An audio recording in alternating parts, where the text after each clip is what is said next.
Sonic and the Secret Rings was Sega's first attempt at bringing the Hedgehog to the Wii, and it's a bit of a mixed bag of great visuals and control issues. The story is about Sonic, who wakes up one day to find a giant ring on his coffee table. So of course he picks it up and a genie pops out and gives him some sob story about how another genie is destroying the book she lives in. She tells him that he will eventually leave her book and come to his world. And it's at that point Sonic actually starts to care. He decides to put on a smaller version of the ring she gives him, and that gives him control of her. And after that he asks to be taken into the book. Is the story stupid? Of course it is. But you can forgive it since it's just a Sonic game. The story is played out with illustrations, and it's voiced horribly. When you actually get into the game itself, you'll see that it looks fantastic. I was really impressed with the visual style. Each of the worlds look colorful and wondrous. You'll quickly find out that the game is basically on rails. Once in a while you can split off the track a little bit for an alternate path they might give you, but I wish they gave you the complete freedom to explore these gorgeous worlds that they've created.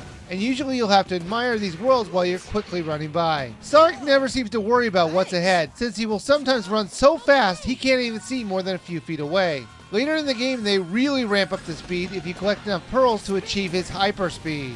As long as Sonic is holding at least one ring, he'll keep going. If he doesn't have one ring, then he has to be careful because one enemy will do an instant kill. Speaking of the rings though, there are times when he's holding over 50 rings. Where is he keeping these rings? I mean, look at him. He's almost totally naked. There are only 8 worlds to explore in this game if you include the tutorial. That might make it seem like the game is quite short, but it's really not. They're constantly giving you new missions in each of the worlds to beat. They could be as simple as hit so many enemies, battling the boss of the world, racing against someone, or even as lame as don't break any of the pots. I really hated the way the story moved forward. When you complete certain missions, it will progress the story, and some missions won't. They won't give you any indication which missions you should complete, so basically it's just a guessing game on which missions you should do.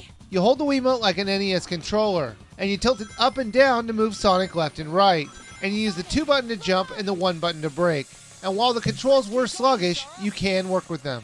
When you hold down the 2 button, you can do a super jump, and after that, if there's an enemy in the area, it will light up with a red indicator, and you jerk the Wiimote forward to do an attack.